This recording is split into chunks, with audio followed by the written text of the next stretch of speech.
The morning Wilhelmina Brooks unpinned her mother's brooch from the collar of her black mourning dress. Her hands did not tremble, but her heart cracked clean down the middle like dry timber in a summer drought.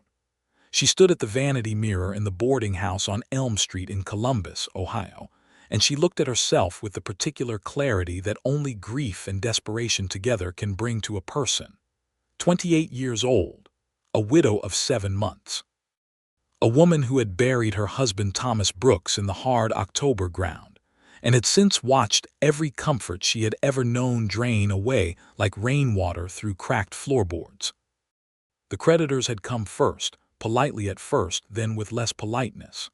The house had gone in December. Her husband's business partner had proven himself to be precisely the kind of man she had always suspected him of being, which was to say, a thief in a good coat. And now it was April of 1879, and she had precisely nothing left except the clothes on her back, a carpetbag with 3 dresses, a photograph of her mother, and this brooch. The brooch was a small oval thing, silver with a cluster of garnets set in the center, ringed by tiny seed pearls. Her mother, Constance, had worn it every Sunday of her life, and had pressed it into Wilhelmina's hands on her deathbed 6 years ago with the words, "This is worth something, Mina, in ways that money cannot always measure." Wilhelmina had taken that to mean love, sentiment, memory. She understood now that her mother had perhaps also meant it literally. She wrapped it in her handkerchief and walked down to the pawn shop on Market Street before she could change her mind. The man behind the counter had a gray mustache and the eyes of someone who had witnessed a great many private tragedies without being particularly moved by any of them. He turned the brooch over in his fingers. He pressed his loupe to his eye. He set it down. $3, he said. "It has garnets," Wilhelmina said, "and the pearls are genuine." $2.50 and we are wasting each other's time, he said, "or $3 and I will have you out the door in 2 minutes. She took the $3. She walked directly from the pawn shop to the Union Depot, and she stood at the ticket window and she asked the man behind the glass how far west $3 would take her. The ticket agent, a young man with ink on his collar, peered at her over his spectacles. "How far west are you wanting to go, ma'am?" "As far as it takes," she said, which was not a particularly useful answer, and she knew it. She tried again. "I have $3. I have heard there is work out west for women who are willing to work hard. I can cook, I can sew, I can keep books. I would like a ticket to somewhere that a woman with $3 and a carpetbag might make something of herself." The ticket agent studied her for a moment in the way that strangers sometimes do when they are trying to determine whether a person is eccentric or merely desperate. He seemed to settle on the latter. "Missouri Pacific will get you to Kansas City for $1.75, he said. "From Kansas City, if you are willing to transfer to the Atchison, Topeka, and Santa Fe line, the remaining $1.25 will get you as far as Dodge City, Kansas. Though I will tell you plainly, ma'am, Dodge City is not a place I would recommend to a lady traveling alone." "I did not ask for your recommendation," Wilhelmina said. "I asked for a ticket." She bought the ticket. She bought a small loaf of bread and a wedge of cheese with the remaining quarter. She sat on a wooden bench in the depot and she ate her bread and cheese, and she looked at her train ticket, and she thought about her mother's brooch, and she did not cry. She had done her crying. She was through with crying for a while. The train west departed at 8:30 in the morning. She was on it. The journey from Columbus to Kansas City took the better part of 2 days, and Wilhelmina spent those 2 days in the second-class car watching the country change outside the window with the fixed attention of a woman who has decided that looking forward is the only direction worth looking. Ohio gave way to Indiana, Indiana to Illinois, and somewhere in the crossing of the great flat belly of Missouri, the landscape began to open up in a way that struck her as both frightening and profoundly freeing. The sky got bigger. The towns got smaller. The spaces between things grew longer and quieter, and Wilhelmina found, to her own surprise, that the quiet did not distress her. It felt, after 7 months of grief and creditors and the suffocating sympathy of neighbors, like breathing room. In Kansas City, she changed trains. The Santa Fe depot was louder and more chaotic than anything she had seen in Columbus, crowded with cattle buyers and soldiers, and rough-looking men in wide-brimmed hats who spoke to one another in the shorthand of people who spent most of their lives outdoors. A woman sitting across from her on the eastbound platform, clearly waiting to go back the direction Wilhelmina had just come from, studied her with an expression of transparent concern. "You are heading west, aren't you?" the woman said. It was not quite a question. "I am," Wilhelmina said. "Alone, quite alone." The woman, who introduced herself as Mrs. Della Hartwell, was in her 50s, stout and sun-weathered, with the look of someone who had spent considerable time out west and had made her peace with it, and was now returning east to visit her grandchildren. She had advice, which she offered without being asked, in the generous and slightly alarming way of a person who has seen things go badly and wants to prevent it. "Dodge City is rough territory," Mrs. Hartwell said. "They have cleaned it up some since Wyatt Earp was marshal, but rough is still rough. You will want to have a plan before you set foot off that train. You will want to know where you are sleeping and who you are working for before the sun goes down on your first day." "I have been managing my own affairs since I was 22, Wilhelmina said, not unkindly. "I do not doubt it," Mrs. Hartwell said. "I am only saying that the West has its own particular variety of trouble, and a woman alone is a target for it whether she invites the attention or not." Wilhelmina thanked her. She took the advice more seriously than she let on. When she boarded the westbound Santa Fe and settled into her seat, she thought carefully about what she knew and what she did not know, which was a skill her father had taught her and which she had always been grateful for. What she knew. She was 28, she was capable, she was not afraid of hard work. She had some experience with bookkeeping from helping Thomas with his accounts, and she could cook a respectable meal. What she did not know, where she would sleep in Dodge City, who might hire her, or what the territory beyond Dodge looked like or held. She looked at her train ticket again. Dodge City, Kansas. Last stop on the fare she had purchased. She folded it and tucked it into her skirt pocket and turned to look out the window as the train lurched forward and Kansas City fell behind her. The Santa Fe line cut through the Kansas grasslands, with the efficiency of something that does not particularly concern itself with the country it passes through. The land here was wide and golden brown and enormous, rolling out in every direction under a sky so blue it seemed almost theatrical, like someone had painted it too bright on purpose. There were occasional clusters of cottonwood trees along creek beds, their new spring leaves trembling in the wind. There were small homesteads, sun-bleached and solitary, sitting in the middle of all that grass like punctuation marks in a very long sentence. There were cattle in the distance, and occasionally a lone rider moving along the horizon, small as a pin, trailing a thin thread of dust. Wilhelmina pressed her forehead against the glass and looked and felt something in her chest that she could not entirely name. It was not happiness. She was too honest with herself for that. It was something more like alertness, like the feeling of a door standing open. She arrived in Dodge City on a Thursday afternoon in late April 1879. The town was exactly what Mrs. Hartwell had prepared her for and also, somehow, more. It smelled of cattle and dust and wood smoke. Front Street was busy in the way of a place where a great deal of commerce and a great deal of roughness occupy the same narrow space, and the buildings lining it presented a mixture of solid-looking establishments and hastily constructed ones, many with tall false fronts that made them appear larger than they were. There were saloons, a general store, a hotel of sorts, a livery stable, a barber. There were cowboys, many of them, moving along the street and in and out of establishments with the particular ease of men who are accustomed to being in the majority in their environment. There were a few women, most of them looking either purposeful or wary or both. Wilhelmina stepped off the train onto the platform and stood for a moment with her carpetbag at her feet, adjusting to the sound and smell and scale of the place. That was when the station master appeared at her elbow. He was a compact, weathered man of about 50 with a railroad uniform that had seen better days and an expression of mild official concern. "You getting off here, ma'am?" "I am," she said. "Is someone meeting you?" "No." He seemed to absorb this. "Do you have accommodation arranged?" "Not yet. There is a boarding house run by Mrs. Eliza Potts on Chestnut Street," he said, in the tone of a man who has given this particular piece of information to a number of lone arriving women and has learned that it is the most useful thing he can offer.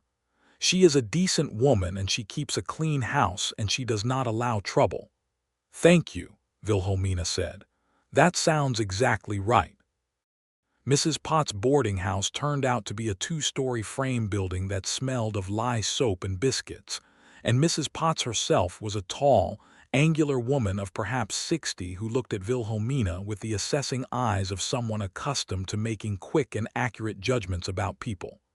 "Widow?" she said. "Yes," Wilhelmina said. "From back east, Columbus, Ohio. Do you have work lined up?" "I am looking for work. I can cook, keep books, sew, teach if needed." Mrs. Potts studied her for another moment. "Room is $1.50 a week, includes 2 meals a day. I will give you a week on credit while you find your footing, but only 1 week. I am not a charity, and I do not mean that unkindly. I simply run a business." "I understand completely," Wilhelmina said, "and I appreciate it."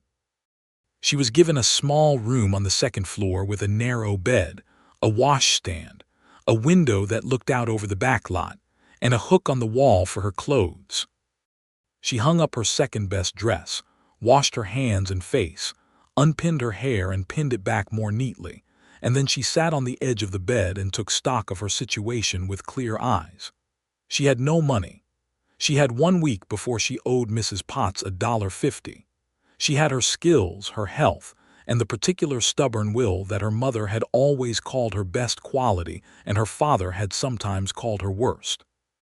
She had come west because there was nothing left back east, and because she had read, in a letter passed around by a woman in her church, that women who could cook and keep house were in demand in the Western territories, where men vastly outnumbered women and domestic help was genuinely scarce.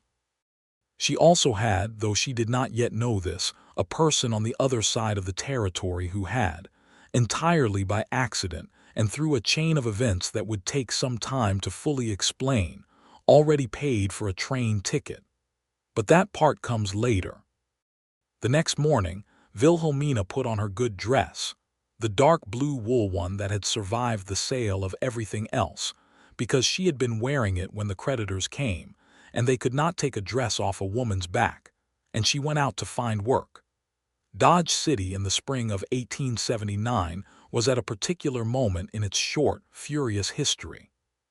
The cattle drives from Texas were coming in along the Chestnut Trail, as they had been doing since the early 1870s, bringing longhorns by the thousands and cowboys by the hundreds, and the full complicated commerce that followed in their wake. The town had been wilder in previous years. The period when Wyatt Earp and his brothers had been keeping law here was recent enough that people still talked about it, but wild was still a fair description. There was money in Dodge, though it did not distribute itself evenly or generously, and there was work if a person knew where to look. Wilhelmina looked. She went into the general store, a large establishment run by a man named Amos Wheeler, and inquired whether he needed help with his accounts or his stocking. He did not, or said he did not, though he watched her with the particular attention of a man who was noting her for future reference. She went to the hotel and asked about kitchen work. The hotel cook, a Mexican man named Eduardo who was clearly excellent at his job and not in need of assistance, looked at her with gentle sympathy and suggested she try the Delmonico restaurant on Front Street. The Delmonico was not, despite its grand name, a very grand establishment, but it was the best eating house in Dodge City, and it was busy every meal. The woman who ran it was named Agnes Cullen, a broad-shouldered Irish-American woman of 45 with red-gray hair and a permanently flour-dusted apron, and she looked at Wilhelmina with the no-nonsense directness of someone who has spent 20 years feeding cowboys and does not have time for anything other than the practical. "Can you make pie?" Agnes asked. "6 varieties," Wilhelmina said. "Can you make it fast?" "I can make 4 pies in the time most women make 2. "Can you be here at 5 in the morning?" "I can be here at 4:30. Agnes hired her on the spot at $4 a week plus meals, which covered her room at Mrs. Potts and left 50 cents to begin the slow reconstruction of a life. It was not luxury. It was not what she had imagined when she had imagined her life at 22, standing in her parents' parlor in Columbus in her wedding dress while her mother fastened the garnets at her throat. But it was solid ground, and Wilhelmina had learned in 7 months of grief that solid ground was the only thing that mattered. She worked at the Delmonico through May and into June. She was good at it, genuinely good, in the way that people who bring their whole attention to a thing tend to be. And Agnes came to rely on her in the way of a person who recognizes competence when she sees it. The kitchen work was hard and hot and relentless, but Wilhelmina had always been physical, had always found something clarifying about work that occupied her hands and her body entirely, left no room for the mind to circle back on its grief. She began, gradually, to learn the texture of the town. The regulars who came in for breakfast, the ranchers and their foremen, the railroad men, the handful of professional men, the doctor, the lawyers, the land agent. The cowboys who came in from the cattle drives, sunburned and pay-flush and loud, not unkindly but large in their appetites in every direction. She learned who was trustworthy and who was not, which was a skill she had always had and which the West sharpened quickly, because the West was a place where the consequences of misjudging a person tended to be more immediate. She heard about Garrison's ranch the first time from a cattleman named Pete Dunnigan, who came in for breakfast most mornings, and who spoke about the ranches in the area with the detailed familiarity of someone who knew the territory thoroughly. Dunnigan was a square-built man of 40 with a red face and a manner that was gruff but not unkind, and he ate his eggs and spoke freely to whoever was nearby, which was usually Wilhelmina, since she was the one refilling coffee. "Garrison's place out past Cimarron Creek is the best-run outfit in this county," Dunnigan said one morning, talking to no one in particular and everyone present. "Man knows cattle and he knows land and he treats his hands fair, which is not something you can say about every outfit out here." "Garrison," Wilhelmina said, refilling his cup. "Ira Garrison runs about 800 head on 3,000 acres. Came out from Tennessee about 4 years back, bought the land, built the house himself. Good man, keeps to himself mostly." Wilhelmina did not think particularly more about this. She had other things to occupy her mind. The kitchen work, the slow accumulation of money, a letter she had written to a distant cousin in Cincinnati who had not yet written back, the question of whether Dodge City was a place she intended to stay or merely a place she was staying for now. The question of what West meant exactly, when you had already come West and were still looking for the thing you came for. She did not yet know that the thing she was looking for had a name. She did not know it had dark eyes and broad hands and a manner of speaking that was quiet and very direct, and something else she did not have a word for yet. She learned all of that later. It was a mid-June afternoon, slow between the lunch and dinner rush, when Ira Garrison walked into the Delmonico for the first time in what Agnes said was about 3 weeks. Wilhelmina was alone in the front of the house, wiping down tables, and she heard the door open and looked up. He was tall, not extravagantly so, but tall enough that he had to be slightly mindful of the doorframe. He was, she guessed, 32 or 33, lean the way men get who work outdoors, with dark hair that wanted cutting and a face that had been well weathered by sun and wind, without losing the underlying quality that made it interesting. He was dressed in work clothes, clean but clearly practical canvas trousers, a flannel shirt, boots that had seen serious use. He wore his hat with the ease of a man who had worn one all his adult life and had stopped thinking about it. There was a quality to the way he moved into the room, deliberate, unhurried, taking in the space without appearing to examine it, that struck her as the opposite of careless. He looked at her. She looked at him. There was a moment, small as a heartbeat, that was both perfectly ordinary and somehow not quite ordinary at all, and then she said, "Good afternoon. Sit wherever you like." He sat at the corner table by the window, the one that let you see both the door and the street, and he took his hat off and set it on the chair beside him and looked at the menu that Wilhelmina brought over. "Beef stew and biscuits," he said, not looking at the menu. "And coffee if it is not too old." "Made an hour ago," she said. "Fresh enough." He looked up at her then directly, in the way that some people look at you and some people merely look in your direction, and the difference is considerable. "I have not seen you here before." "I have been here since the end of April," she said. "I do not come to town often," he said, and there was nothing apologetic in it, just the plain statement of a fact. "Where do you come from?" she asked, because she had heard the remnant of Tennessee in his vowels and was curious, and because Agnes was not in the room and the tables were wiped and there was no reason not to ask. "Tennessee, originally," he said. "My ranch is about 12 miles west of here, past Cimarron Creek." "Garrison's ranch," she said. He looked mildly surprised. "You have heard of it. Pete Dunnigan speaks highly of it most mornings." Something shifted in his expression, not quite a smile, but the preliminary terrain of one. "Pete is a generous man." She brought him his stew and his biscuits and his coffee, and she went back to her work, and she was aware, in the back of her attention, of him eating his meal slowly and methodically, and looking out the window at the street with the expression of a man who is thinking about a great many things and not troubled by any of them in particular. When he left a 20-cent tip on a 30-cent meal, which was more generous than most, and he put his hat back on as he walked out the door with the same easy, unhurried quality with which he had walked in. Agnes appeared from the kitchen almost immediately, having apparently observed more from the kitchen doorway than Wilhelmina had realized. "So you met Garrison?" "He came in for stew," Wilhelmina said. "He always orders the stew," Agnes said.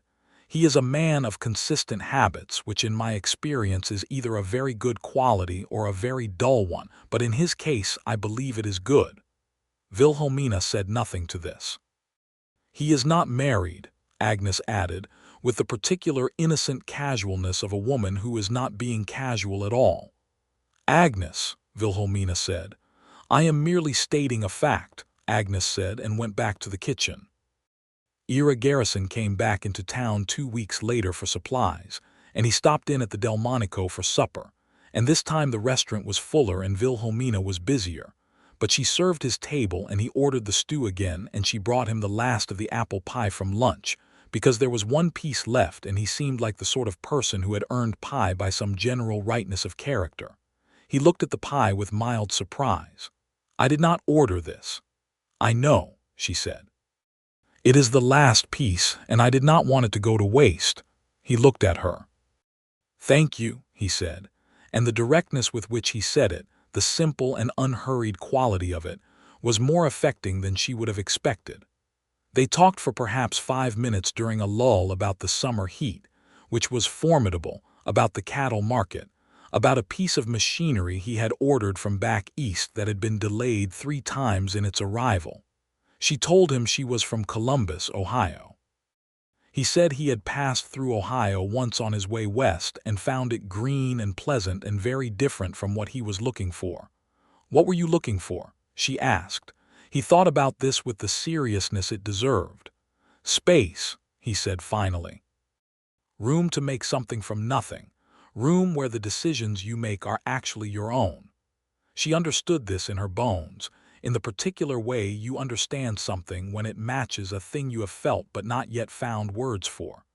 "Yes," she said, and he looked at her as if she had said something more than a single syllable. After he left, she stood at the window and watched him walk down Front Street toward the livery to collect his horse, and she was aware of something she had not felt in a very long time, which was interest. Not the desperate interest of a woman looking for rescue. She had left that particular need behind in Columbus with the creditors and the empty house, but the genuine, voluntary, frightening interest of a person who has seen something in another person that strikes them as worth knowing more of. She did not act on it. She went back to work. In July, there was a small crisis of the domestic variety at the boarding house, when two of Mrs. Potts' male boarders got into a disagreement over a card game that escalated to the point where one threw a chair, and Mrs. Potts threw both of them out, which meant the house was quieter, and Mrs. Potts was in a somewhat martial mood for a week. Wilhelmina helped her patch the wall where the chair had made contact with it, and in the course of several evenings of plaster and conversation, she and Mrs. Potts arrived at a genuine friendliness that was different from their previous polite landlady and boarder arrangement. Mrs. Potts had come west with her husband in 1860, had survived drought and hardship, and the death of two children, and finally the death of her husband in 1872, and had built the boarding house herself with the insurance money and the help of two good neighbors, and had been running it for 7 years with the particular focused competence of a woman who knows exactly what she is doing and why. She was, Wilhelmina thought, a model of a kind of life, not a model to imitate exactly, because every life was different, but a proof that a woman alone in this territory could build something that lasted. "You are looking for something," Mrs. Potts said one evening, without particular preamble, as they sat on the back porch after supper. "I came west for work," Wilhelmina said. "You came west for work," Mrs. Potts agreed, "and you found it and you are good at it, and it satisfies you about as much as a cup of water satisfies a person who is hungry, which is to say, it addresses one need without addressing the deeper one." Wilhelmina looked at her. "I am not speaking about a husband, Mrs. Potts said. "I am not one of those women who believes a husband is the answer to everything. I buried mine and I survived and I built this house, and I do not regret a day of that. I am speaking about purpose, the thing that makes you feel that your life is pointed at something." "I am still finding it," Wilhelmina said honestly. "Well," Mrs. Potts said, "that is a better answer than most people give." Ira Garrison came into town again in late July, this time with two of his ranch hands, for the supply run that took place roughly once a month. He came into the Delmonico for lunch, and this time the restaurant was not too busy, and he sat at the corner table and ordered the stew. It was always the stew, and they talked for longer, nearly 20 minutes. His ranch hand, a young Mexican-American man named Tomás, had burned his hand that morning and needed to see the doctor, and Garrison was clearly dividing his attention between the conversation with Wilhelmina and his concern for Tomás, which she found she liked about him very much. The concern for the young man was not performed. It was simply there, matter of fact and genuine, the way a person concerns themselves with someone they actually care about. "Is he all right?" she asked. "Dr. Hennessy says it will heal clean," Garrison said. "He will be out of heavy work for a week, but that is better than the alternative." "How old is he?" 19. He said it with the slightly weighted quality of someone speaking about the vulnerability of 19, which she understood. "He is lucky to work for someone who brought him to the doctor," she said, and this was not a compliment so much as a straightforward statement about the way things were in the territory, where not all employers showed the same consideration. Garrison looked at her. "That should not be remarkable," he said. "No," she agreed. "It should not, but it is." There was a pause, and in the pause something was communicated that neither of them put into words, which was that they were people who looked at things as they were and wished them to be better, and that this quality was not quite as common as one might hope. "I heard you came out from Ohio," he said. "Are you planning to stay in Dodge long?" "I am not sure," she said honestly. "I came because I needed to come somewhere, and Dodge was where the ticket would take me. But I have not decided if it is where I am meant to stay." "Where would you stay if you could choose anywhere?" She thought about this. Outside the window, the July heat was making the street shimmer slightly. "Somewhere with more green," she said. "I have gotten used to the grass here and there is beauty in it, but I miss trees. Real ones, not cottonwoods along creek beds." "There are cottonwoods along Cimarron Creek that are 30 feet tall," he said. "That is an argument," she said. He almost smiled. She was beginning to understand that almost smiling was his version of a full expression, that his face was not cold but simply reserved in the way of a person who has learned to be careful with what he shows, and that what appeared on it, however slight, was genuine. She cleared his table when he finished, and he left his 20-cent tip and he went to collect Tamaz from the doctor's, and she stood again at the window and watched him go, and this time the feeling in her chest was both clearer and more complicated than it had been in June. In August, a drought settled over the territory with the merciless intensity that the Kansas summer was capable of.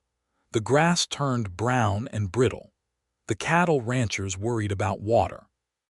The farmers who had settled homesteads further west worried about everything.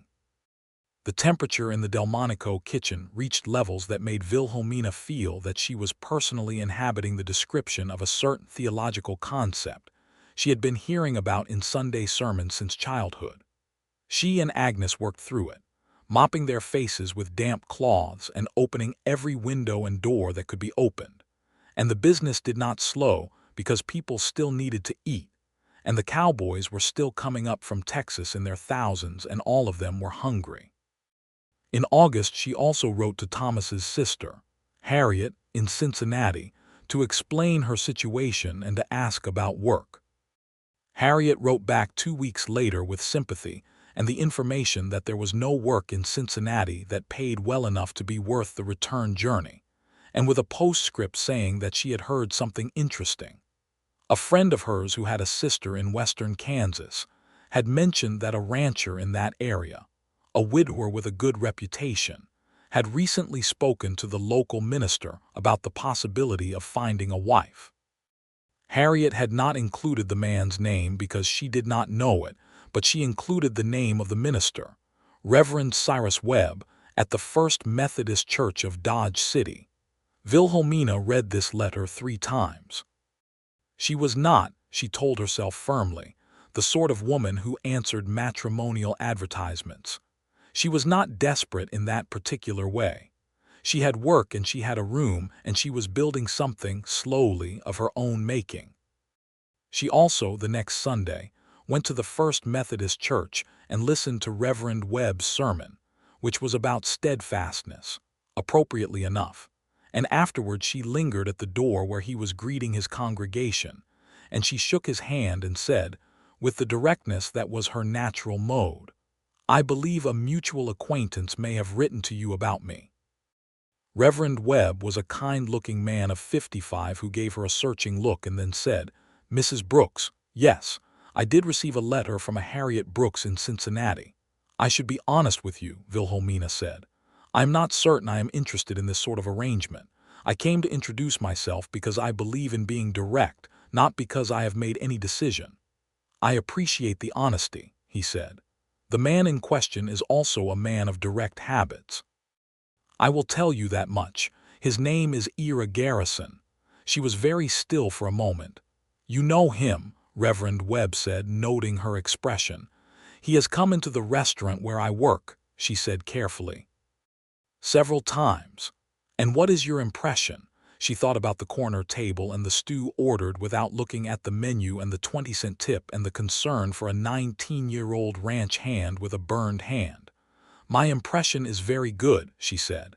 "Then perhaps," Reverend Webb said, "you might be willing to meet more formally. I can arrange it if both parties are willing." She said she would think about it. She went home and thought about it with great seriousness, the way she thought about all significant things, turning the matter over from every angle and examining it in the particular clear light that she had learned to apply to her own desires after Thomas died, because Thomas's death had taught her that life was shorter than one assumed, and that pretending not to want things was a waste of the time you had. She wanted to know Ira Garrison better. That was the plain truth. Whether knowing him better would lead anywhere was something she could not know in advance, but not trying to find out seemed, in the face of that plain truth, like cowardice. She told Reverend Webb yes. Garrison's response, delivered through the Reverend a week later, was that he was agreeable to a meeting.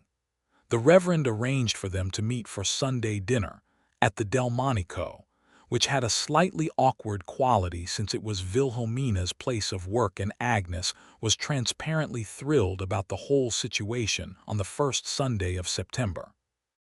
It was the strangest meal Wilhelmina had ever been part of, because she was simultaneously the hostess of the establishment and the guest at the table, which Agnes handled by doing all the serving herself with an expression of barely contained delight.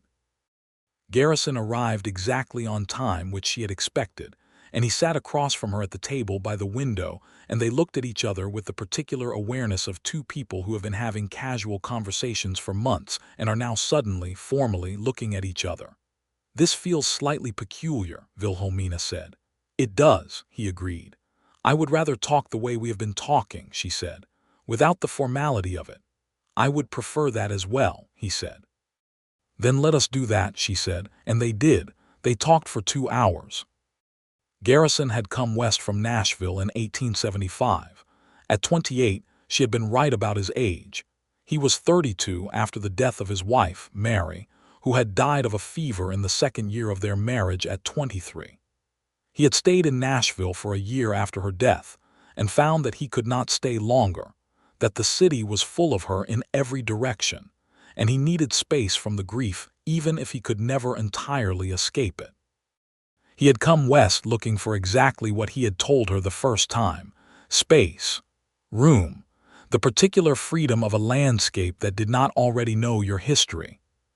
She told him about Thomas, about the manner of man he had been, good and decent but not, if she were being honest with herself, a man she had been profoundly in love with, more a man she had married at 22 with her parents' approval, and had found genuine affection for over 6 years, and whose death had nonetheless undone her in ways she was still working through. She told him about the creditors and the house and the brooch and the $3 and the ticket agent in Columbus.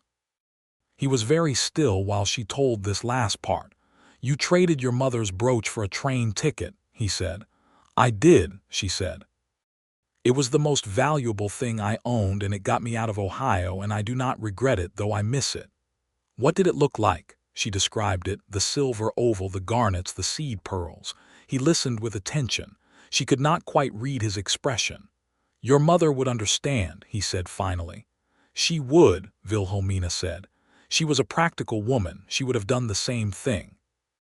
After lunch, he asked if she would like to walk, and they walked down Front Street and along the edges of town where the houses gave way to open ground, in the way that towns in the West did, abruptly, without the gradual trailing off of eastern cities, just buildings and then space. The evening light was turning the grass gold. The air had cooled from the brutal heat of August to something that was almost gentle. "I want to ask you something directly," he said, as they walked. "I prefer directness," she said. "I spoke to the Reverend because I am ready to think about building a life with someone again," he said.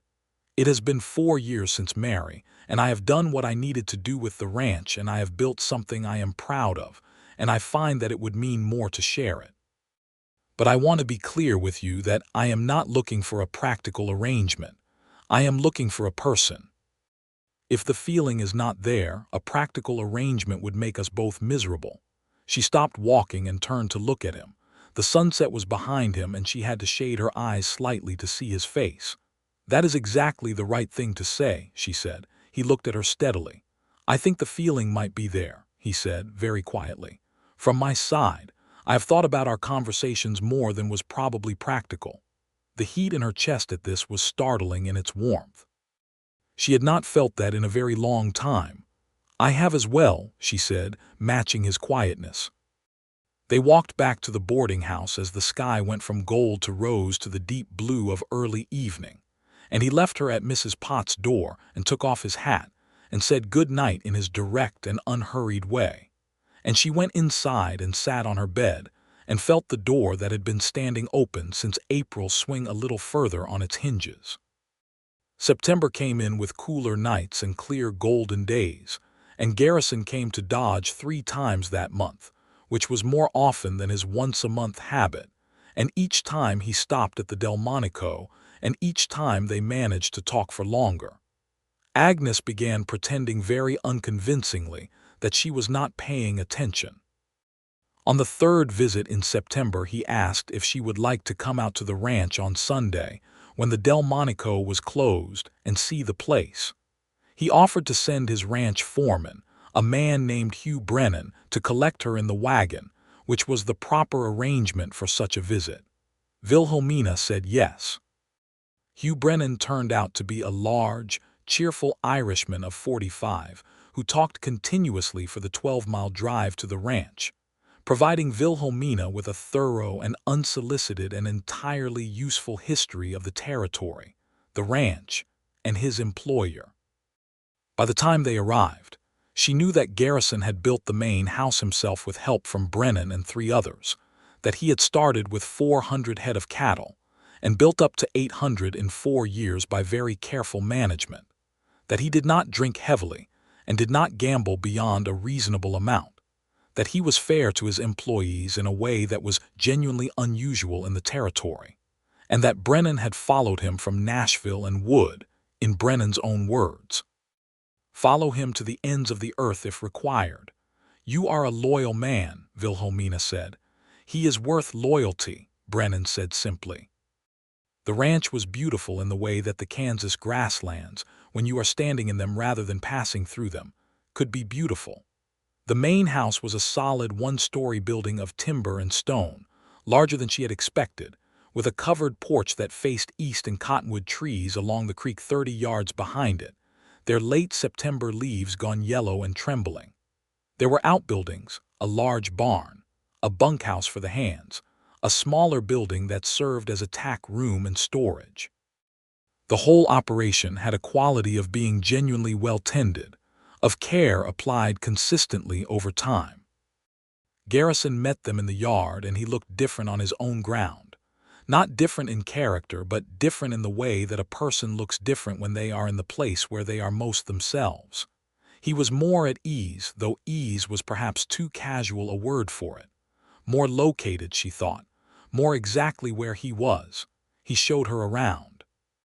The house was spare but not bare, a good stone fireplace, a solid table and chairs, bookshelves that surprised her because there were actual books on them, which she had not necessarily expected and which said something about the man. She noted the titles: a copy of the Bible, a history of the American West, some Shakespeare, a water-stained volume that turned out to be Dickens, a practical man with a reading life. This struck her as significant. "Do you read much?" she asked, touching the spine of the Dickens. "In the evenings in winter," he said. "When there is less work, it keeps me from going out of my mind with the quiet." "I love Dickens," she said. He looked at her. "Which one?" "All of them, but if you make me choose, Bleak House." Something in his expression shifted in that way she was learning to watch for. "I would not have guessed that one." "Why not?" "Most people say A Christmas Carol." "Most people have not read Bleak House all the way through," she said. He laughed. It was not a large laugh, quiet, brief, but it was entirely genuine, and it was the first time she had heard him laugh, and it did something immediate and irreversible to her feelings for him. They had dinner at the ranch. Brennan's wife, Nora, who lived in a small house a quarter-mile from the main ranch, had come to cook, and had made a roast that was excellent, and the 5 of them, Wilhelmina and Garrison and Brennan and Nora and young Tamaz, whose hand had healed clean as the doctor had promised, ate together at the big table, and it felt like something. Like a real thing, a warm, living thing, the kind of thing a person could build a life around. Brennan drove her back to Dodge in the evening, and this time he talked less, seeming to understand that she needed to be with her own thoughts, and she sat in the wagon and watched the stars come out one by one over the grass and felt the door swing further still. October was when things shifted. He came to Dodge on a Tuesday, which was unusual, and he came to the Delmonico early, before the lunch rush, and she could tell when he walked in that something was on his mind in a more pressing way than usual. She brought him coffee and sat down across from him because it was early and the restaurant was empty and Agnes was in the kitchen. "I need to tell you something," he said. "All right," she said. "I have been thinking," he said with the careful deliberateness of a person choosing words with precision, "about what I said in September, about the feeling being there. "Yes," she said quietly. "I want you to know that it has not changed," he said. "It has gotten considerably stronger if you want the truth. And I am not a man who speaks that way easily, and I would not say it if it were not so." She looked at him across the table in the morning light. She had been waiting, she realized, for something like this, and had known it was coming and was still not entirely prepared for it. "I know that," she said, "and I want you to know the same is true from my side." He looked at her directly, and the steadiness of it, the entirety of his attention focused on her, was something she felt physically. "Then I would like to court you properly," he said, "with the intention, eventually, of asking you to marry me. I want to say that plainly so there is no confusion." "There is no confusion," she said. "Is that a yes?" He asked, and there was something in the asking, something just barely uncertain, that made him suddenly and entirely human to her in a new way. "That is a yes," she said. He let out a breath that told her he had been holding it without realizing. "Good," he said. And then, in the quiet of the empty restaurant in the October morning light, he reached across the table and took her hand for just a moment briefly, and the warmth of it ran all the way up her arm and settled in her chest like a fire lit against the first cold of autumn. He did court her properly.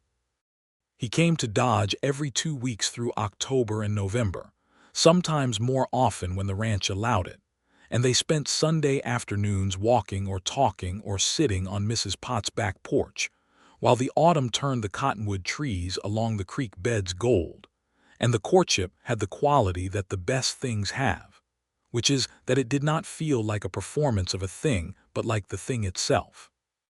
Like two people becoming known to each other in the full sense of the word, not just the surface pleasantries but the harder terrain underneath, the fears, the histories, the scars that grief and loss leave on a person.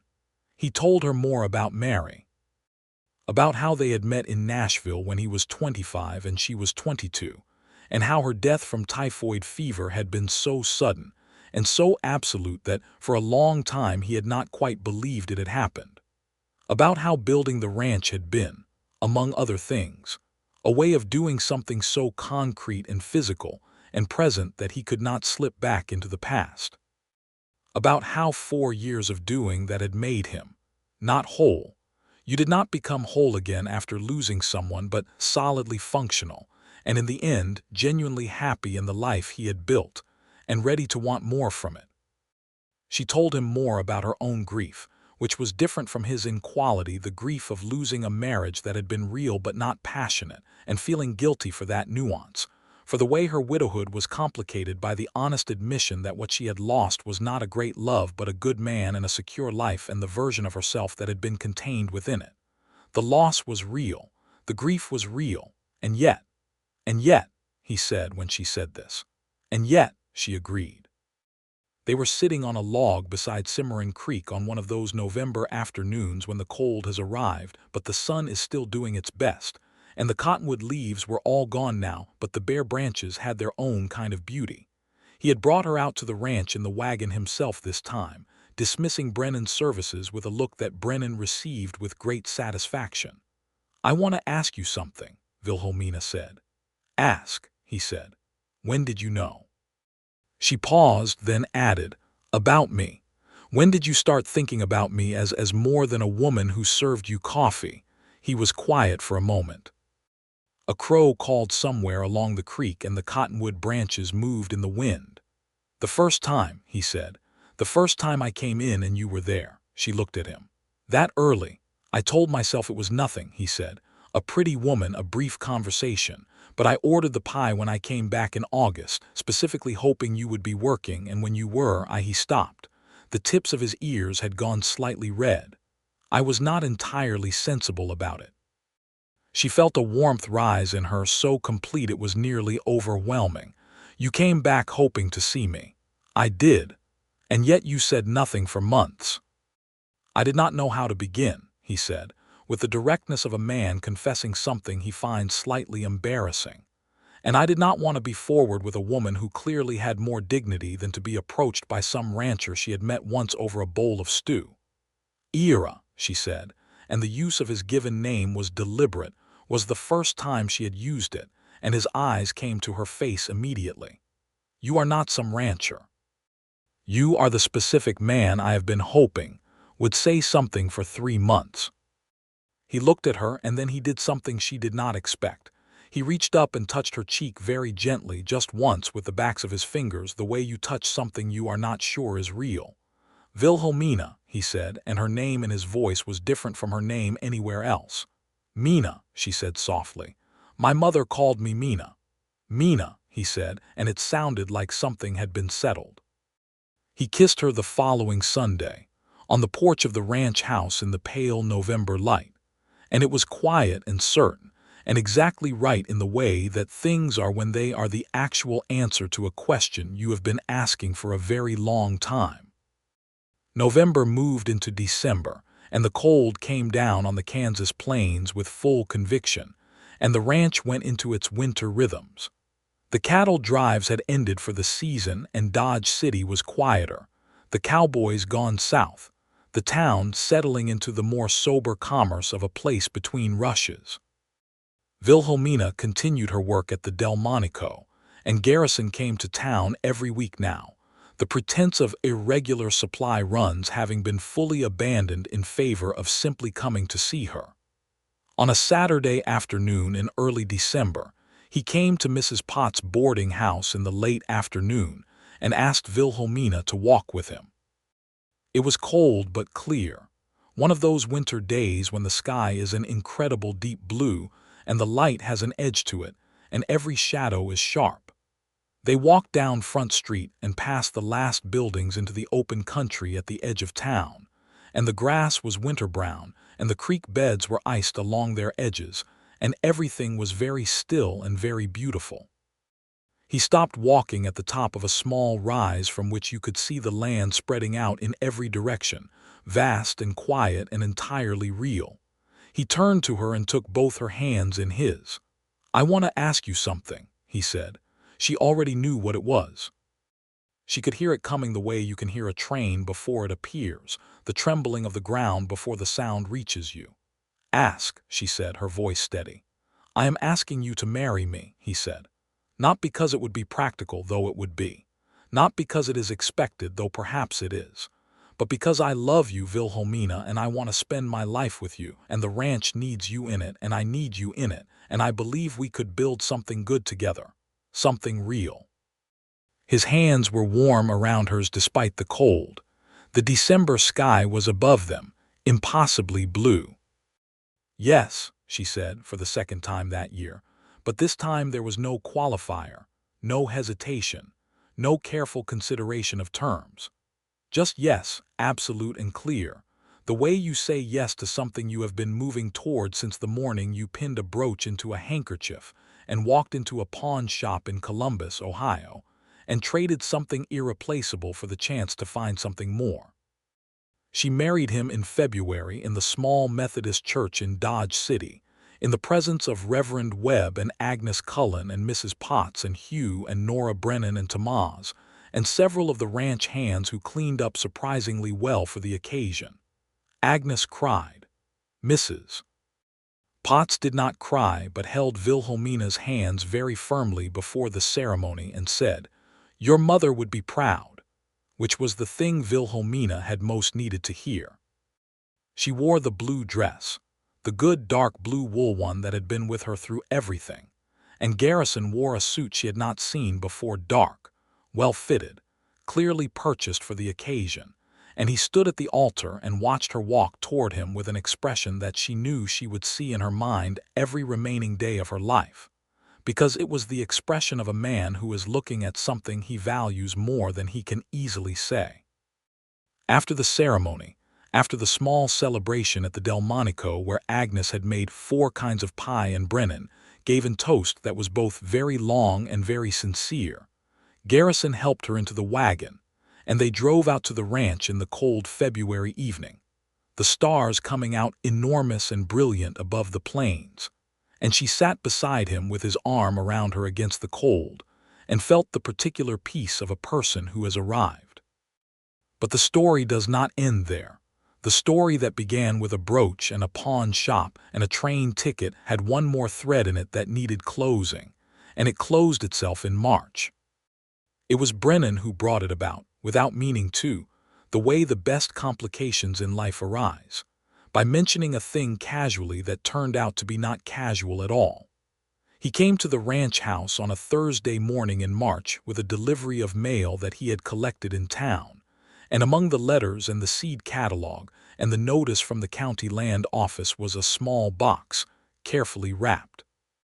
Garrison looked at it with puzzlement because he had not ordered anything, and then he looked at the return label and said, "This is from the pawn shop on Market Street in Columbus." Wilhelmina, who was at the stove, turned around. He opened the box. Inside, nested in a piece of cotton padding, was a small oval brooch, silver with a cluster of garnets in the center ringed by tiny seed pearls. The room was entirely silent.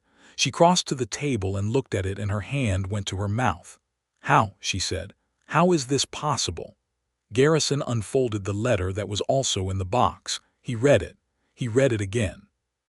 Then he set it on the table and looked at her with an expression she had not seen on him before, something that was simultaneously pleased with himself and slightly embarrassed at being so.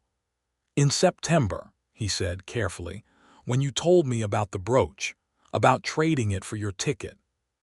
I wrote a letter to the pawn shop in Columbus and described it and asked if they still had it. I sent a money order for what seemed like a fair price. I did not know if they would still have it or if they would sell it back, and I did not know whether you would want me to have done this." She could not speak for a moment. She picked up the brooch from its cotton padding, feeling the weight of it, the familiar shape of it, the garnets catching the morning light from the kitchen window. "I wanted you to have it back," he said quietly. "It was your mother's. It should not be sitting in a pawn shop in Ohio." She looked at him across the kitchen table. This man she had married 3 weeks ago. This man who had come into the Delmonico for stew and tipped 20 cents and almost smiled at her over apple pie. And she felt something break open in her chest that was the opposite of the breaking that had happened the morning she unpinned this brooch 7 months ago. Not a crack, but an opening. Not loss, but the return of something lost. "You did this in September," she said. Before I had said anything to you directly," he said. "Yes, I know how that sounds." "It sounds," she said, her voice not quite steady, "like a man who was very certain of what he felt and very uncertain of what to do about it." "That is an accurate description," he said. She walked around the table and she put the brooch down carefully on the wood, and she put both her hands on his face and she kissed him, thoroughly and completely, and he put his arms around her and held her with the warmth and solidity of someone who intends never to let go. When she stepped back, she was crying. She had said 7 months ago on a bench in Columbus that she was through with crying for a while. She had meant the crying that came from grief and loss. This crying was different. This was the kind that comes when something that was broken is made whole. She pinned the brooch at the collar of her dress. It sat there as it had always sat, as her mother had worn it every Sunday, the garnets and the little pearls exactly as she remembered. The spring of 1879 had brought her west with nothing but $3 and a carpetbag, and the spring of 1880 found her in a stone and timber house 12 miles west of Dodge City, Kansas, with a husband she loved beyond the power of calculation, a brooch that had come home, and a life that was, in every direction she looked, her own. The ranch changed over the following years in the way that things change when they are well and truly alive, which is to say gradually and organically, and in ways that surprised even those who were doing the living. Garrison expanded the herd in the summer of 1880, purchasing an additional 100 head at a price that required careful management, but proved wise by the following season's market. Brennan and Nora stayed on, Brennan aging into his role as foreman with the satisfaction of a man doing exactly the work he was born to do, Nora becoming Wilhelmina's closest friend in the territory in the gradual, uncelebrated way that real friendships grow. Tamaz, whose burned hand had healed without a scar, grew into a skilled hand and then a trusted one, and Garrison paid him fairly, and Wilhelmina taught him to read in the evenings that first winter, because he had told her once that he had never had the chance, and she had said simply that the chance was here if he wanted it. He did want it, with the intensity of someone for whom reading was not a given but a gift, and he repaid the investment by becoming indispensable to the operation of the ranch in ways that went beyond muscle and extended into judgment and intelligence. It was in November of 1880 that Wilhelmina went to find Garrison in the barn on a cold afternoon and told him that they were expecting a child. He was cleaning tack when she came in, and he looked up at her face and saw something there that stopped him entirely. She told him, and the look on his face was one she had never seen before on anyone, the look of a person receiving something so far beyond what they had dared to specifically hope for that they do not quite know what to do with it. He set down the bridle he was holding. He stood up. He pulled her into his arms very carefully, the way you hold something very precious, and he held her for a long time without saying anything, and that was its own form of eloquence. Their son was born in July of 1881, strong-lunged and robust from his very first moment, and they named him James Constance Garrison, James for Garrison's father and Constance for Wilhelmina's mother, and the name had a solidity to it that felt right. The summer James was born was a good one. The grass had come back strong after a dry spell. The cattle market was reasonable. The house was full of the noise and life of a baby, and all the people who came in and out of their lives. Agnes Cullen made the trip from Dodge to see the baby and declared him the best-looking child she had seen in recent memory, which was high praise from Agnes, who was not given to empty compliments. Mrs. Potts sent a letter and a quilt, the quilt made in the winter months with careful attention, and the letter was brief, but said everything it needed to say. Garrison was a father in the way that matched the man he was, present, attentive, unhurried.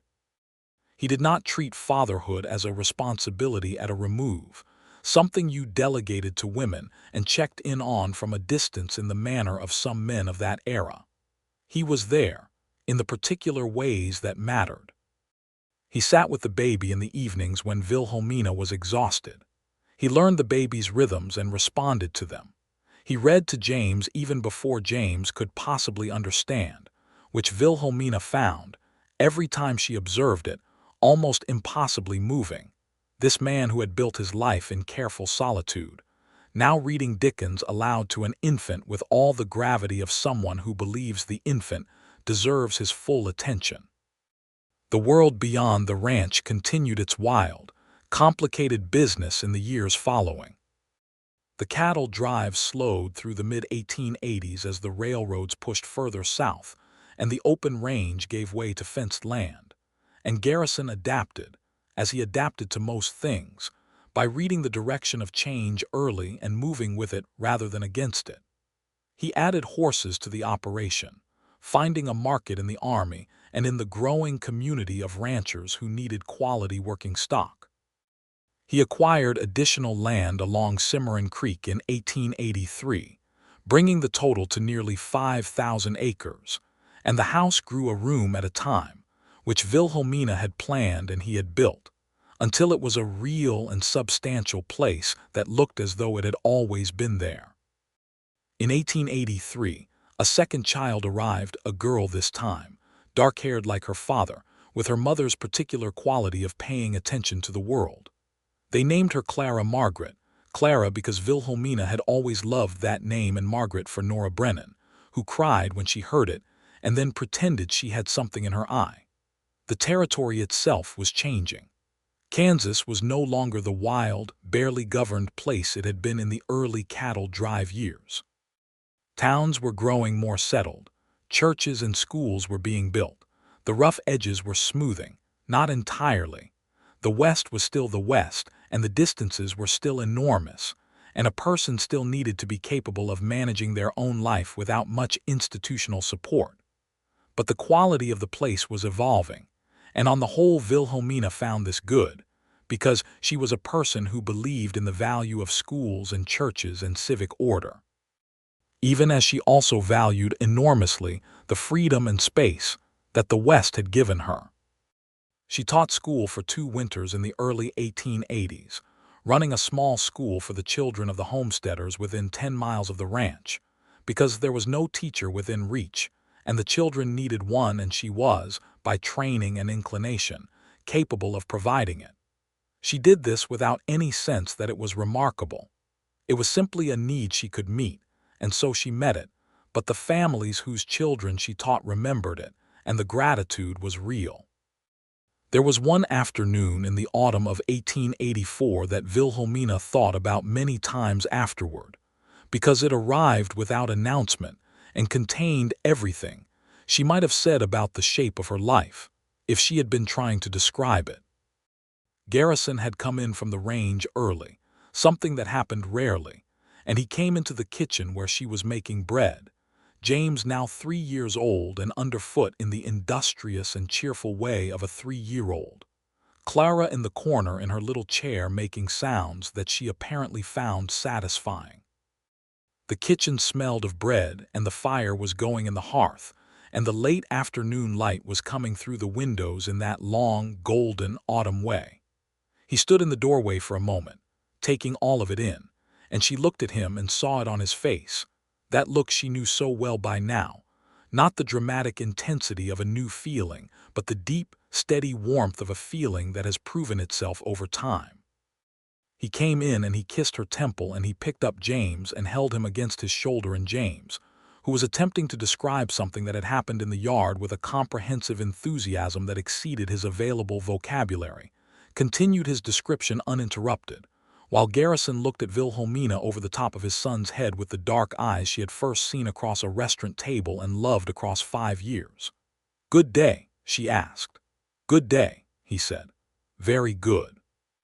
She turned back to her bread, and he set James down and came to stand beside her at the work table, rolling up his sleeves to help in the way he had learned to help without being asked, and Clara made another satisfied sound from her chair, and the bread rose in the bowl, and the fire crackled, and the light went gold and then rose through the windows, and it was ordinary and extraordinary in equal measure, which is the precise definition of a life well built. She thought about the pawn shop sometimes. She thought about the ticket agent who had told her that $3 would get her to Dodge City. She thought about Mrs. Hartwell on the platform in Kansas City, earnestly warning her about rough territory. She thought about Agnes and the Delmonico and the corner table by the window and a bowl of beef stew and a man who left 20 cents on a 30-cent meal.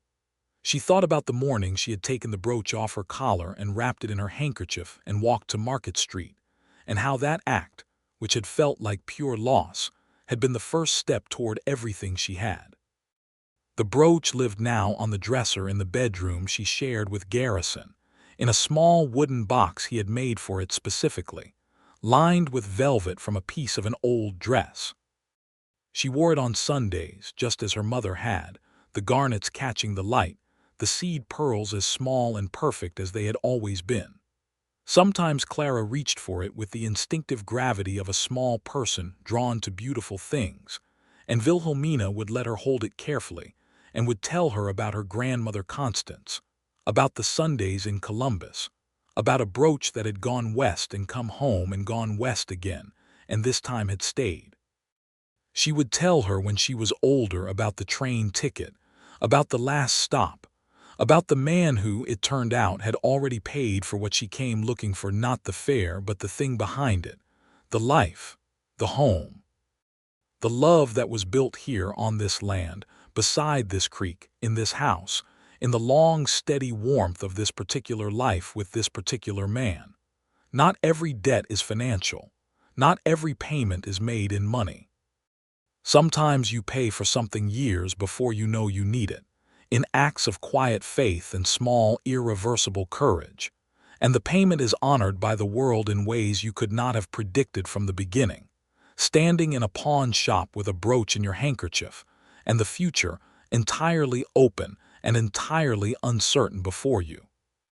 In 1886, a particularly good year for the cattle market, Garrison bought Wilhelmina something she had mentioned once, in passing in the very first weeks of their courtship, when she had said she missed trees. He planted an orchard on the south side of the house, apple and cherry and one determined pear, and by the following spring they had bloomed for the first time, tentatively, the way young trees do, small and optimistic against the enormous sky. "Trees," he said when he showed her, with the self-contained satisfaction of a man who has arranged a surprise, and it has landed correctly. She stood looking at the young trees in the spring morning, their first tentative leaves catching the light, and she laughed. It was a full laugh, the real kind, the kind that comes from a place of complete happiness, and he stood beside her with his hands in his pockets and watched her laugh and looked, as he had looked for years, like a man who has exactly what he wanted. "You remembered," she said. "I mentioned it once in October of 1879. I remember most things you say," he said simply. She took his hand. They stood in the young orchard in the April morning, with the house behind them and the creek ahead and the grass all around in every direction, and James chasing something across the yard with the single-minded energy of a 5-year-old and Clara calling after him, with the authority of a 2-year-old who has strong opinions about protocol, and the apple trees just beginning, and the whole of their life in every direction as real and solid as ground. "I want to tell you something," she said, holding his hand in the orchard. "Tell me," he said. "That morning in Columbus," she said, "when I went to the pawn shop, I did not know if I was brave or just desperate. I did not know if going west was a real answer or just a direction. I had nothing except a brooch and a prayer, and I traded the brooch." He squeezed her hand. He was listening with his full attention, as he always listened. "I want you to know," she said, "that it was worth it. Not just the outcome, not just this, though this is everything, but the act of it, the choosing to go. I want you to know that because I think the version of me who stood in that pawn shop was braver than she knew she was being, and I want to honor that." He was quiet for a moment.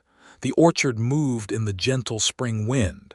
"She was brave," he said, "and she was right to go." "She was looking for you," Wilhelmina said, "though she did not know your name yet." He turned to her in the orchard, this man who had come out of Tennessee with grief and determination and had built something true and lasting on the Kansas plains, and he looked at her the way he had looked at her across a restaurant table in June of 1879, direct and entire and entirely certain. "I was looking for her too," he said. The years that followed were the years of building in the fullest sense. Not just the physical building, though there was that, the orchard maturing to bear real fruit, the house gaining another room when the third child arrived in 1887, a boy they named Thomas Ira Garrison, Thomas for Wilhelmina's first husband, because the past was part of what had made them and deserved to be named honestly rather than erased, and Ira because the father and the son deserved to share something between them. The 3 children grew in the way that children grow when they are loved and given work and given space, and given the example of 2 parents who treat each other with genuine respect and genuine warmth. Not the performed warmth of a household keeping up appearances, but the real kind, the everyday kind, the kind that is expressed in small acts repeated daily over years. James turned out to have his father's quality of attentiveness and his mother's quality of directness, a combination that made him, as he grew, the kind of person others wanted to consult about things. Clara had a gift for drawing and for the management of animals that expressed itself from very young, and by the time she was 7, she was following her father around the ranch with the focused interest of someone taking comprehensive notes. Thomas was the most cheerful of the 3, with an ease in the world that seemed innate, a quality of taking the complication out of things by the simple force of his generally positive disposition. Nora Brennan died in the winter of 1888 after a brief illness, and it was a real and significant loss to everyone on the ranch and in the territory around it, because Nora had been one of those people whose goodness and constancy functions as infrastructure for the lives of everyone near them, and her absence was felt in multiple dimensions. Hugh grieved with the depth of a man who had been married to his best friend for 30 years, And Garrison and Wilhelmina were with him through it in the ways that mattered, the practical ways and the quiet ways, which is what they could offer and what he needed. Brennan continued on as foreman for several years after Nora, and when he finally said, in 1891, that his knees were not what they were, and he thought he might take his savings to a smaller piece of land of his own and grow something that did not require riding, Garrison and Wilhelmina saw him off with a warmth that was equal parts sadness and genuine joy for a man going to his own earned thing. Tomás, by then 28 and fully grown into the best kind of cowhand and ranch manager, took over as foreman with a naturalness that showed how long it had been building. The frontier was closing by the early 1890s. The historian Frederick Jackson Turner would make his famous declaration in 1893, and it resonated for people who had been out here through the wild years, who had watched the open range become fenced land, who had watched the cattle towns mellow into proper towns with real institutions. The injustice of how this transformation was accomplished, the displacement of the tribes who had been here long before any of them, was not something Wilhelmina was able to look away from. She had watched the Comanche and the Kiowa and the other peoples of the plains lose their land and their sovereignty through a combination of violence and legalized theft. And though she was a woman without political power in the formal sense of that era, she was not a woman who kept silent about things that were wrong. She said what she thought in the conversations available to her, and she taught her children what she believed, which was that the history was real and the injustice was real, and that looking away from it was a form of participation in it. Garrison agreed with her. He had his own clear sight about such things, had seen enough of the territory's history to know that the prosperity he had built on this land was not separable from the complicated and often shameful story of how white settlement had occurred. He did not pretend otherwise. He taught his children the same. By 1893, Garrison's ranch had become one of the most successful and well-respected operations in the region. The horses they bred had a reputation that extended well beyond Kansas. James, at 12, was already working alongside his father with a focus that suggested ranching was his genuine vocation. Clara, at 10, had filled several sketchbooks with drawings of every animal on the property and had started, with her mother's help, writing descriptions of them.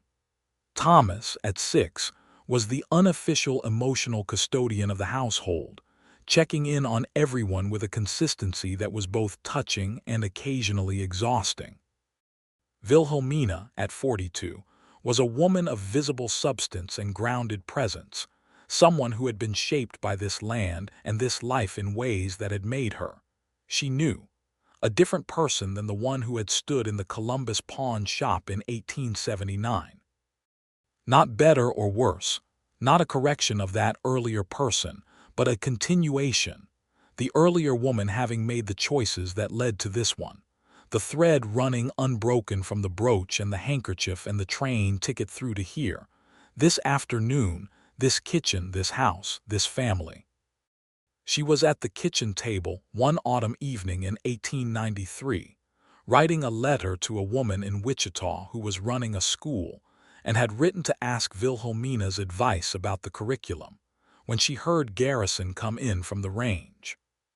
She heard him remove his boots in the mudroom and speak briefly to James, who was in the front room doing his lessons, and then he appeared in the kitchen doorway and leaned against the frame and looked at her with the expression she had been seeing for 14 years, the one that was quiet and warm and completely unreserved in its direction.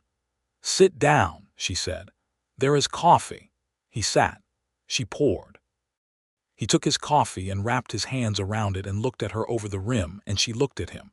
And between them was the kind of silence that two people accumulate over 14 years of a real life together, layered, resonant, full of everything that had been said and built and survived and celebrated. "The pear tree," he said, "has one pear on it." She looked up from her letter. "One," he said, with the gravity of a man making an important announcement. "Small but real." She started to laugh, the real laugh, the full one, and he watched her laugh with the expression of a man in possession of everything he ever wanted. Outside, the Kansas evening was coming down over the plains in the particular way it did in autumn, slow and golden and enormous, the sky going through its whole vocabulary of color from east to west. The cottonwood trees along Cimarron Creek were yellow again, as they had been yellow in the first September she had seen them from the kitchen window, as they would be yellow every September for as long as anyone on this land was alive to see them. The orchard, small and real and increasingly fruitful, stood on the south side of the house. The children's voices came from the front of the house, James's and Clara's and Thomas's voices, familiar and alive, the sound of the life that had been built here from nothing and from everything. Wilhelmina wore her mother's brooch at her collar, as she wore it every Sunday and sometimes on other days when she felt the need to carry Constance with her in the immediate way that objects can carry people. She touched it now, briefly, with one finger, as she sat at the kitchen table with her husband and her coffee and her letter and the autumn evening outside. The garnets were as red as they had ever been. The seed pearls were as small and exact as they had always been. The silver had been polished so many times over so many years that it had developed the particular warm glow of an object that has been handled with love. She thought, not for the first time and not for the last, about the ticket agent in Columbus who had said that $3 would get her as far as Dodge City. She thought about arriving on that platform with her carpetbag and her black dress and the particular stubborn will that had always been her best and sometimes her most difficult quality. She thought about the last stop on a train line that had turned out not to be a last stop at all, but a first one. She thought about a man who had already paid for something she did not yet know she was looking for. She looked at Garrison, at the dark eyes and the face that the years had settled into more fully, at the hands around the coffee cup, at the almost smile that was not almost anything anymore but fully itself, fully his, as familiar to her now as her own heartbeat. "What are you thinking about?" he asked. "The train ticket," she said. He nodded, as though this was not a surprising answer because for them it was not. The story of the ticket and the brooch and the last stop was one of the organizing stories of their life, the story they had told their children and would tell their grandchildren, the story that explained how this particular life had come to exist in this particular place. "I have been thinking," he said, "that we should go back to Columbus sometime, see the pawn shop." She looked at him with mild amusement. "The brooch is here," she said. "It has been here for 12 years. "I know," he said. "I would just like to see the place where you decided to be brave." She reached across the table and put her hand over his. "I decide that every day," she said. "Right here." He turned his hand under hers and held it, the way he had held it on a rise above Dodge City in the December cold of 1879. And the warmth was the same. The solidity was the same. The certainty was the same, deepened, if anything, by the years it had been tested and had held. Outside, James called something to Clara, and Clara responded with authority, and Thomas added his contribution with his characteristic enthusiasm, and the cottonwoods moved in the last of the autumn wind, and the one pear on the pear tree had not fallen yet, and would perhaps last another week if the frost held off, and the fire in the hearth was doing its steady, reliable work, and the plains extended in every direction under a sky that was as enormous as it had always been. As wide and clear and astonishing as the morning a woman from Columbus, Ohio, had first pressed her forehead against a train window and felt the world open up around her. She had traded a brooch for a train ticket, and the train had taken her west. And at the last stop a man had been there who had already paid for everything she needed, not in the currency of money, but in the deeper currency of the life he had made ready, the place he had built with his hands and his will and his particular way of caring for things. And she had paid for it too, in her own way, in the years of grief and the long, complicated interior journey that had made her capable of recognizing what she was seeing when she saw it. In the end, all accounts were settled. In the end, everything that needed to be there was there. The story had started with loss and come to this. The kitchen table, the coffee, the children's voices, the brooch at the collar, the man across from her with his hands around his cup and his eyes on her face, the whole vast and golden world outside the window, the orchard, the creek, the plains, the enormous and endlessly particular sky. This was the last stop. This was where she got off. This was home.